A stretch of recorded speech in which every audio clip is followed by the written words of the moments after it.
Well, in his wide-ranging exchange with the media and Mr. Carney there at his side, the president also talked about some domestic issues. I want to ask you about that. We're tracking reports about a new memo from the Office of Management and Budget about whether those furloughed federal employees will actually be paid. There was some gray area in the president's answers to the press on this point. And that appears to have been on purpose, Reed. Look, we have to take you back to the last shutdown, record-setting 35-day impasse back in 2019. And after that impasse, then President Trump signed a law that assures workers that they get their back pay once this kind of a shutdown is over. What the Office of Management and Budget, the place that basically takes care of all the dollars and cents and policy foreign administration, is now saying is in their interpretation of that law now, they believe it doesn't necessarily guarantee furloughed federal employees back pay, but certainly those that are working right now and may miss a paycheck because of the impasse. What the White House has said, however, is normally in the past, even before this law existed, when they would pass the law to reopen the government, it always included language that said, and by the way, everybody who worked or didn't work during this gets their back pay. So what the White House is essentially saying to lawmakers is you can still put that language in the bill that you use to reopen the government and it shouldn't be a problem. Other lawmakers are turning around and saying, no, that 2019 law took care of that. All of it is designed, Reed, to create a bit of confusion, and the president added to that when he was asked about it a few minutes ago. And why do you say some federal workers should not get their back pay? Why do you say some? Well, you're going to have to figure that out, okay? Ask the Democrats that question. Go ahead. Mr. President, just to follow up there, I mean, the law says that when the government is reopened, that workers will receive their back pay. So are you going to define the law there, or what do you? I follow the law, and what the law says is correct, and I follow. So that would appear to put a button in it, you know, that the president says, yeah, well, the law says that, and I follow the law. But he's got some legal memos now sitting on his desk that suggest otherwise. Again, this is an administration that campaigned on creating havoc, wreaking havoc for the federal workforce, finding ways to trim it back. And this is certainly ricocheting across the federal workforce, furloughed and unfurloughed, essential, non-essential today, as they now wonder for the first time, might they not get their back pay whenever this impasse ends? And remember, it could go for several weeks. So that would be a huge financial hit for tens of, if not hundreds of thousands of federal employees across the U.S. government. Probably many of which are getting property tax bills this time of year. Ed O'Keefe, thank you so much for that update from the White House. So we're going to expand now, talking about the impacts of the government shutdown, taking you to Capitol Hill, where the impasse, it continues 1 week after that government shutdown happened. Now, as it stretches on, to Ed's point, no end in sight. Those thousands of federal workers are furloughed without pay. CBS News congressional correspondents are on the Hill for us. Nikole, Killion, take us through what you're hearing on the issue of back pay. Certainly what the president had to say there with Mr. Carney at his side caused a lot more questions. Yeah, well, certainly most lawmakers and congressional leaders, for that matter, have indicated that they believe that federal workers should be paid back pay if they are currently not being paid because of this funding lapse. Take a listen to how Speaker Johnson and House Minority Leader Hakeem Jeffries responded to reports about this memo. There are some legal analysts who are saying that that may not be appropriate or necessary in terms of the law requiring that back pay be provided. So I'm sure that'll be there will be a lot of discussion about that.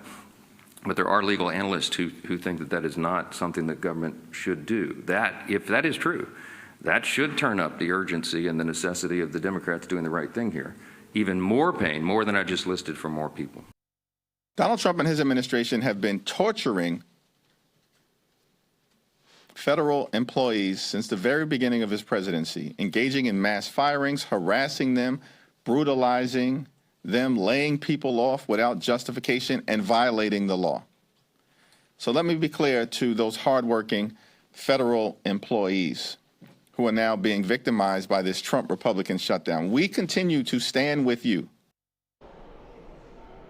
So Leader Jeffries went on to tell me that he believes that the law should be enforced in terms of ensuring that those furloughed federal workers receive back pay. And even though Speaker Johnson, as you heard, kind of hedged there saying, well, hey, some legal analysts think this, he did make clear that he has not seen some of this language in this OMB memo for himself. But when he was asked about the principle of paying these furloughed workers back pay, he did say that, or suggested that he believes that federal workers should be entitled to some form of retroactive pay.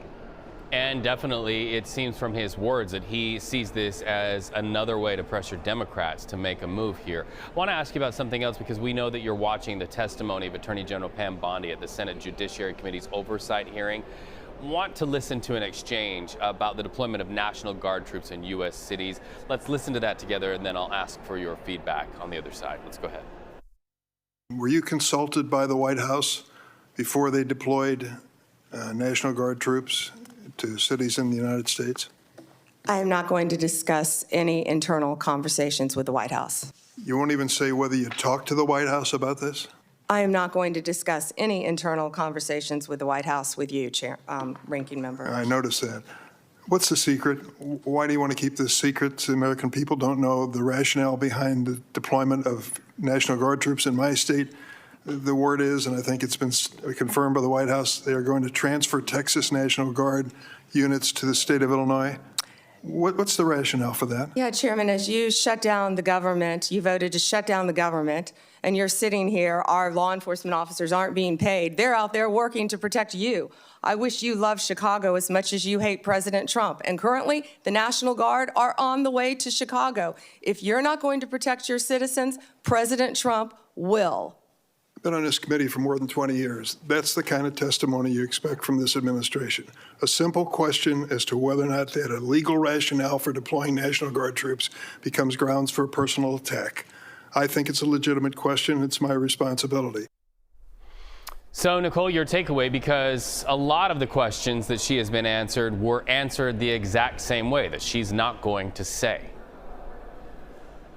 Yeah, that's what I mean. You know, this at times has been quite a contentious and combative hearing, and certainly this issue of the shutdown has factored prominently, with the Attorney General making the point time and again that, look, you know, my agents and officers are out there working without getting a paycheck because, in her view, Democrats have shut down the government. Of course, many Democrats on the panel responded that, well, look, Republican leaders need to come to the negotiating table in the House. They're not even here, and that's why we're in this predicament. So lots of back and forth over the shutdown, but also on some of these broader issues in terms of her handling of the Justice Department. For instance, she was pressed by several senators about some of the mass firings and the exodus of career officials, whether or not those were political in nature. She said she would not comment on personnel decisions. Obviously, most of the sparring has primarily come when it comes to these exchanges with Democratic senators, but we also heard Republican senators express some concerns as well. Obviously, we saw just ahead of this hearing yesterday, Chairman Grassley revealing this new information that the FBI tried to target some Republican senators and get their phone records. So that also has been a point of contention in this hearing as well. Of course, the Attorney General explaining that that is a situation she believes of the previous administration weaponizing the FBI and the Department of Justice. Many Democrats pushing back against that. But again, you know, on both sides of the aisle, certainly there were a lot of pointed questions at the Attorney General throughout this hearing. Nikole Killion, CBS News congressional correspondent, thank you so much for that conversation.